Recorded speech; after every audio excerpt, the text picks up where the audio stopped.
In attesa dell'avvio della campagna vaccinale per gli ultra ottantenni, in Calabria si registrano contagi a macchia di leopardo, diversi cluster sotto la lente delle task force delle ASP. Prima gli over 80 e poi i soggetti fragili, così inizierà nel capoluogo del Pollino la campagna vaccinale anti-Covid, da domani le prenotazioni. Inizia il nuovo corso per il servizio idrico integrato in Calabria e proseguono gli incontri sui territori per riorganizzare la rete territoriale. Per i sindaci di Acquapese e Guardia Piemontese la Sateca può proseguire l'attività termale. Si apre uno spiraglio nell'avvertenza delle Terme Luggiane? Buonasera e buona domenica dalla redazione del TGT. In apertura il punto sui contagi con il consueto bollettino della Regione. Sono 170 i contagi registrati in Calabria nelle ultime 24 ore su 2053 tamponi effettuati. I casi confermati oggi sono così suddivisi: Cosenza 45, Catanzaro 24, Crotone 1, Vibo Valencia 25, Reggio Calabria 67. Sono 167 oggi i pazienti ricoverati in reparto, 16 quelli in terapia intensiva. Oggi si registra un nuovo decesso a Reggio Calabria che porta a 666 il totale delle vittime dall'inizio della pandemia. E sono giunti anche nella nostra regione ieri le nuove dosi del vaccino AstraZeneca in attesa di iniziare la campagna vaccinale per gli ultra ottantenni. In Calabria si registrano contagi a macchia di leopardo, diversi i cluster sotto la lente delle task force delle ASP. La buona notizia è l'avvio della campagna vaccinale nella prossima settimana per gli over 80 in Calabria, grazie alla collaborazione dei medici di famiglia, individuate alcune strutture sull'intero territorio regionale che ospiteranno questa e forse anche le future vaccinazioni per insegnanti, persone fragili e forze dell'ordine. Intanto però preoccupa in queste ore l'aumento dei contagi a macchia di leopardo, con alcuni cluster che potrebbero far decidere per l'istituzione di zone rosse anche in Calabria. A Cerchiara, in provincia di Cosenza, il sindaco Antonio Carlo Magno ha deciso la chiusura delle scuole, emanando un provvedimento in seguito alla positività al tampone rapido di un insegnante. La donna ha perso il marito pochi giorni fa in seguito ad un malore dovuto a patologie pregresse, ma l'uomo sarebbe risultato positivo al tampone post mortem. Da qui la decisione del primo cittadino, che ha rivolto anche un appello a chi ha manifestato di persona il proprio cordoglio di porsi in quarantena fiduciaria e procedere a distanza di una settimana a tampone nasofaringeo rapido.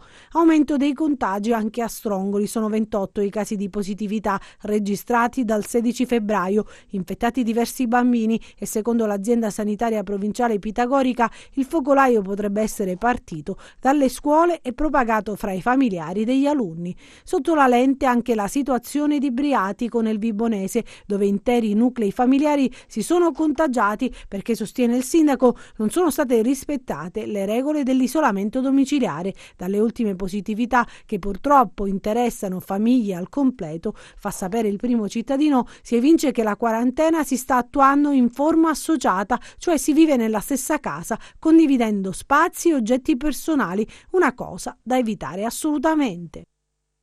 Prima gli over 80 e poi i soggetti fragili, così inizierà a Castrovillari la campagna vaccinale anti-Covid. Da domani le prenotazioni al numero dedicato, ma anche via mail.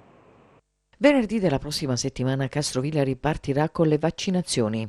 I primi ad essere vaccinati saranno gli ottantenni e ultra ottantenni. Questo è stato deciso dopo il confronto con i sindaci del Pollino e dell'Esaro, con il direttore sanitario del distretto Francesco Di Leone. Il distretto curerà la fase appunto della vaccinazione degli ottantenni e poi dei soggetti fragili e poi a seguire gli altri, mentre per quanto riguarda i docenti la competenza sarà della medicina legale e seguirà un altro percorso. A disposizione per le vaccinazioni il poliambulatorio, ma se sarà necessario anche la sala 8 del protoconvento francescano e la sala consiliare. Noi abbiamo 1536 persone per quanto riguarda gli ottantenni e ultra ottantenni. Attraverso l'aiuto dei medici di base si farà un calendario delle vaccinazioni e nel giro di 15 giorni saranno vaccinati tutti gli ottantenni e ultra ottantenni. Nella seconda fase i soggetti fragili sarà ancora maggiore la necessità di collaborazione da parte dei medici di base, perché loro sanno quali pazienti hanno quel tipo di patologie che rientrano nelle priorità per le vaccinazioni. Verranno utilizzati i vaccini di Moderna che sono già disponibili e Pfizer. Vorremmo creare il minor disagio possibile, vale a dire ognuno avere la sua fascia oraria in cui recarsi per non fare nessun minuto di attesa. Parte dunque la campagna vaccinale. Il consigliere regionale Pierluigi Caputo suggerisce a Spirlì di adottare il modello Veneto. Sentiamo. Sono preoccupato. Serve uno sforzo e una definizione celere del sistema delle vaccinazioni. Vaccinare più calabresi perché si ritorni alla normalità. C'è tanta voglia di tornare alla normalità. Il presidente Zaia nelle scorse settimane ha dichiarato di voler acquistare nuove dosi per aumentare la scorta vaccini, implementando le forniture del Ministero della Salute. La Regione Calabria può farlo, è per questo motivo che chiedo al Presidente facente funzioni Spirlì di attivare tutti i canali possibili affinché vengano trovati i fondi necessari. Serve potenziare la rete per la profilassi, un'azione concreta per coprire con efficacia l'intero territorio regionale. Abbiamo gli spazi ampi e inutilizzati. Vacciniamo tutti e facciamolo prima possibile. Inizia il nuovo corso per il servizio idrico integrato in Calabria, proseguono gli incontri sui territori per riorganizzare la rete. Vediamo l'incontro che si è svolto a Crotone. Prima riunione della conferenza territoriale di zona di Crotone nell'ambito della riorganizzazione del servizio idrico integrato per tutto il territorio regionale, un percorso che dovrà portare in breve tempo a recuperare il gap in un settore chiave ma particolarmente complesso. Si riparte dal contatto e dal confronto con i rappresentanti del territorio e questo è un aspetto molto importante e significativo e da qui affronteremo i problemi per cercare di dare loro una soluzione. Si lavorerà in sinergia per perseguire obiettivi comuni per il bene della collettività. È una nuova riorganizzazione del sistema idrico integrato che vede appunto la gestione non solo dell'acqua ma anche della depurazione. Io mi auguro, guardi, che veramente sia la svolta con questo nuovo modo di gestire l'acqua perché è una risorsa fondamentale. Oggi chi ha l'acqua è ricco. Dobbiamo mettere però in condizioni di sfruttarla adeguatamente con delle tariffe giuste e dignitose per tutti i cittadini. Il presidente dell'autorità idrica calabrese Marcello Manna spiega le finalità e il ruolo dei sindaci in questa nuova fase. L'autorità idrica è la prima delle emergenze che esce dal commissariamento. Quindi i sindaci, un'assemblea dei sindaci che guida il cambiamento e guida un nuovo percorso. L'autorità idrica si occuperà di tutto, dall'adduzione alla distribuzione fino alla depurazione e deve ovviamente entrare in sintonia con quella che è la realtà. Vale a dire tutte le realtà che ci sono sui territori. Oggi abbiamo tantissimi distributori di acqua, tantissime altre realtà, società in house, società, la stessa Sorical. Quindi si tratta di definire un percorso, di farlo assieme. Cominciamo con le conferenze territoriali. È necessario acquisire tutti i dati, sapere quello che noi vogliamo fare, dove dobbiamo intervenire, quali sono le emergenze. È una prima fase. E ovviamente questo significa anche avere un contatto diretto con tutti gli amministratori. L'avvertenza delle Terme Luigiane per i sindaci di Acqua Appese e Guardia Piemontese, la Sateca può proseguire l'attività termale. Si apre dunque uno spiraglio nella complicata vertenza, vedremo. Dopo il duro scontro tra la Sateca e i sindaci di Acqua Appese e Guardia Piemontese, adesso nella complicata vertenza potrebbe aprirsi uno spiraglio. I primi cittadini Vincenzo Rocchetti e Francesco Tripicco infatti scrivono alla società che gestisce lo stabilimento evidenziando la loro piena disponibilità alla prosecuzione dell'attività termale da parte della stessa Sateca. Le amministrazioni comunali, in una nota inviata anche alla Regione, alla Prefettura di Cosenza e alla Procura, sottolineano che conclusa l'acquisizione dei beni del compendio compendio delle Terme Luigiane c'è la loro volontà affinché si prosegua l'attività termale anche per la stagione 2021. Considerata la più volte manifestata volontà della società Sateca di voler continuare a svolgere l'attività termale presso lo stabilimento Terme Nove, dove peraltro da diversi anni svolge l'attività quasi in via esclusiva, le due amministrazioni comunali si impegnano a garantire la fornitura delle acque termali, di fatto ad oggi mai interrotta, sottolineano, con possibilità di utilizzo per la stagione 2021 della stessa quantità impiegata fino alla precedente stagione termale. Così facendo si consentirà l'erogazione delle prestazioni termali continuano e contestualmente il mantenimento dei livelli occupazionali. Sempre nella nota a firma dei sindaci di Guardia Piemontese e Acquapesa si sottolinea poi che il corrispettivo per la fornitura delle acque sarà determinato a prezzo di mercato e invitano la Sateca a presentare una proposta tecnico-economica che sarà valutata dalle due amministrazioni. E cresce il numero dei sostenitori della campagna per dotare la strada delle Terme di copertura telefonica.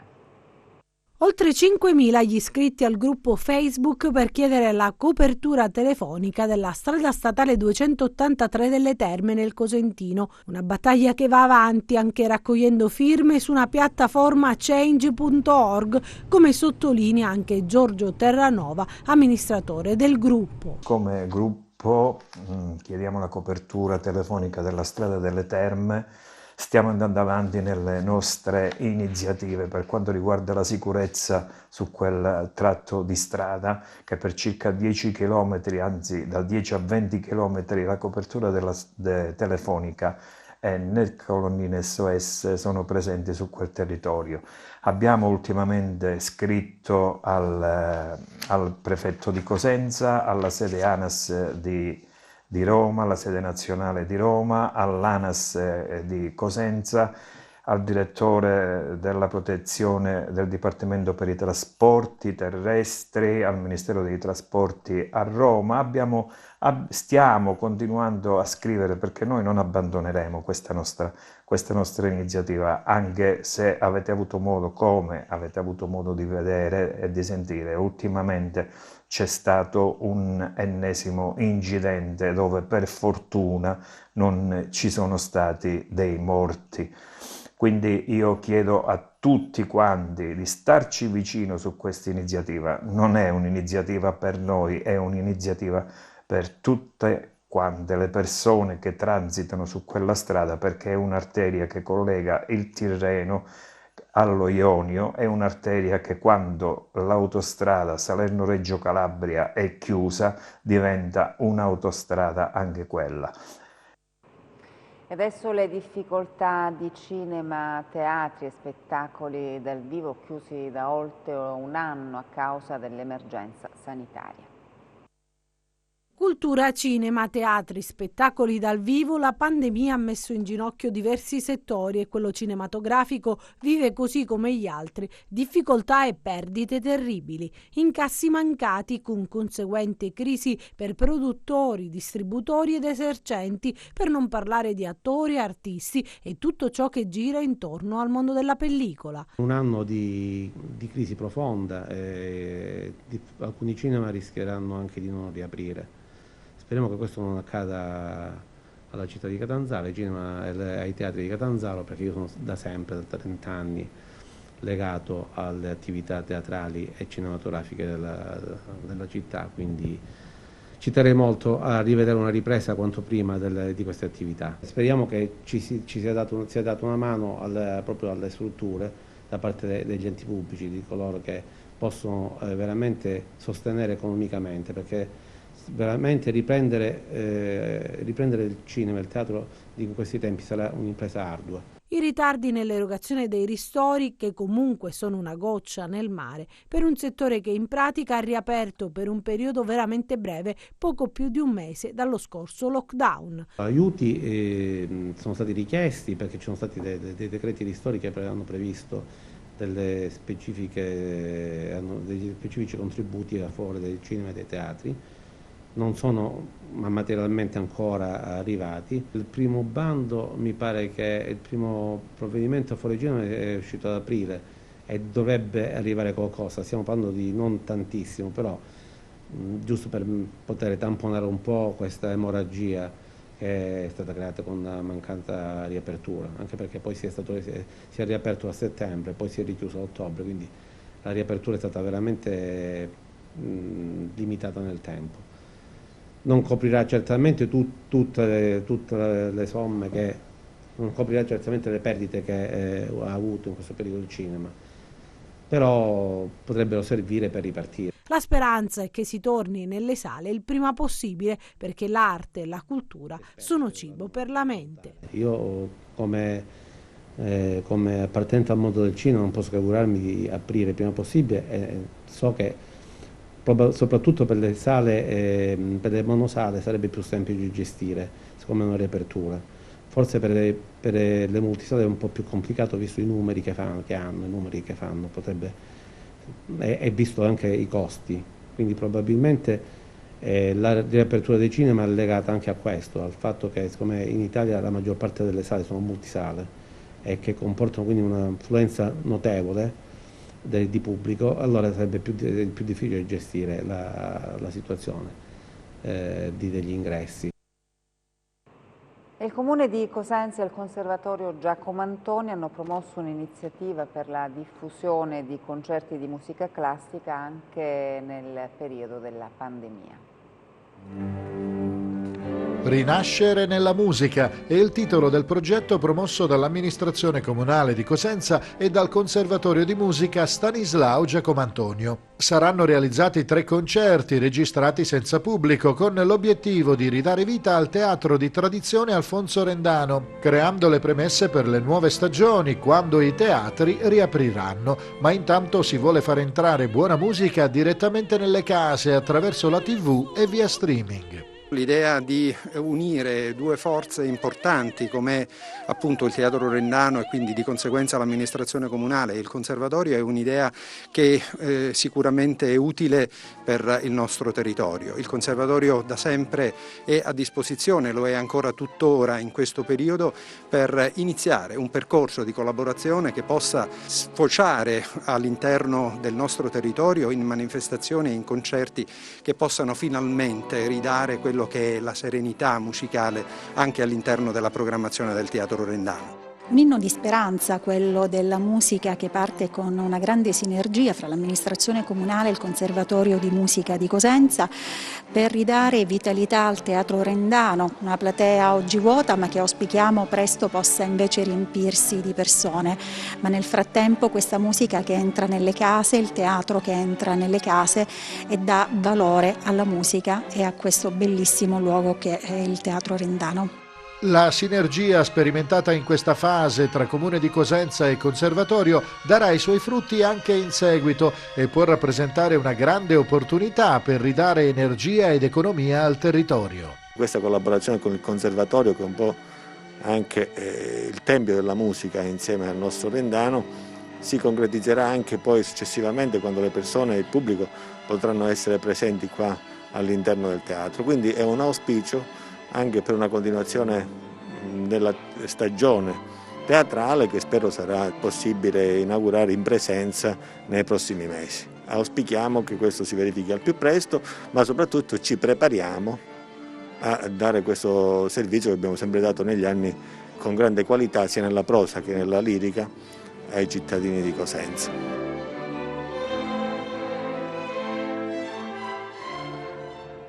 Nuovi bandi a sostegno dell'agricoltura calabrese presentati a Catanzaro.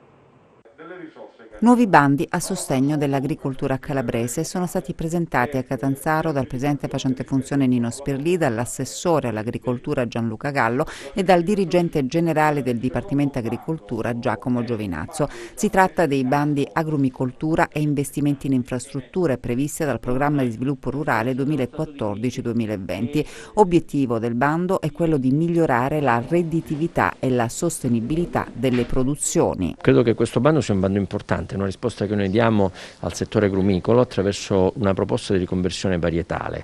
Uno dei motivi di crisi è stata la grande quantità di prodotto in alcuni mesi specifici. Adesso noi proponiamo agli agricoltori di riconvertire le loro coltivazioni attraverso dei prodotti che hanno una maturazione nei mesi più avanzati all'inizio primavera.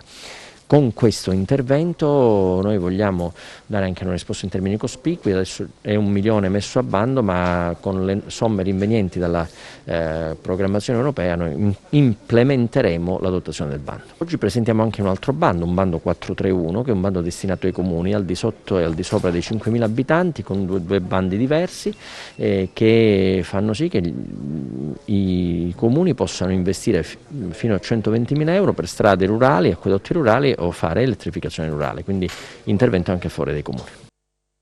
E a Catanzaro un concorso culinario in cui si sono sfidati chef provenienti da tutte le province.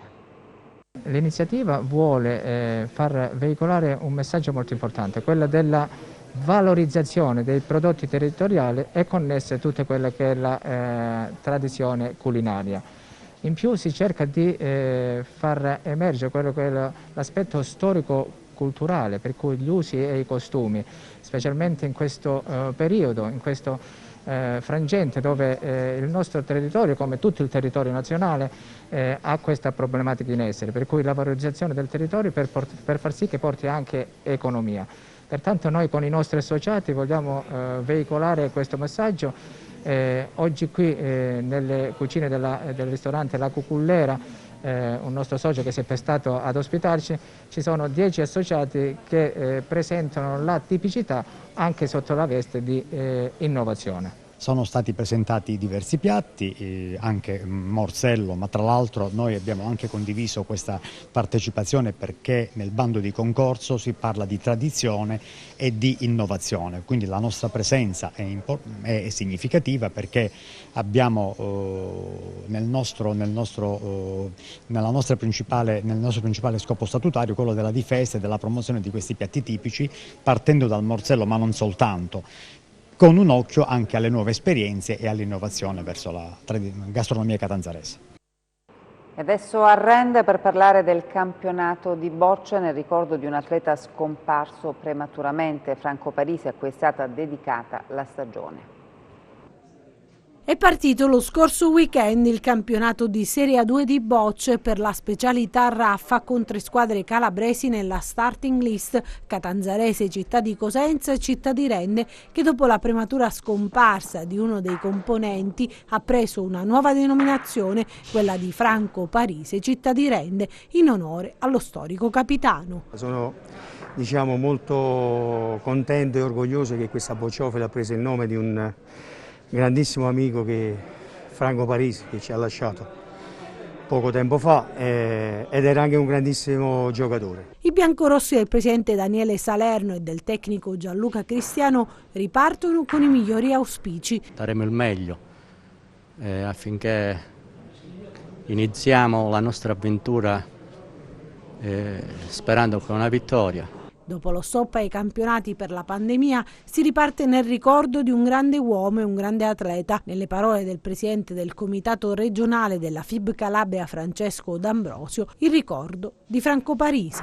Franco Parisi è stato un mio amico fraterno. Lui è stato, oltre che il capitano della città di Rende, è stato il capitano della rappresentativa cosentina. E quindi ho con lui legato molti ricordi, molte vittorie, ma vorrei sottolineare 2 cose: che Franco Parisi era un campione oltre le bocce, era una persona mite, equilibrata, una persona a cui credo tutti noi dobbiamo essere onorati di aver passato con lui delle giornate a parte le vittorie boccistiche. E poi voglio sottolineare e voglio applaudire l'iniziativa del presidente della città di Rende, Daniele Salerno, che ha voluto dedicare questo campionato a Franco Parisi.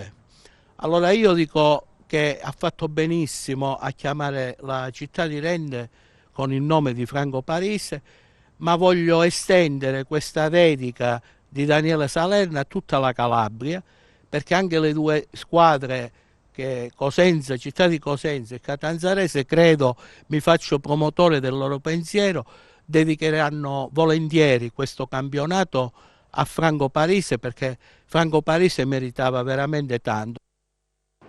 Adesso il meteo.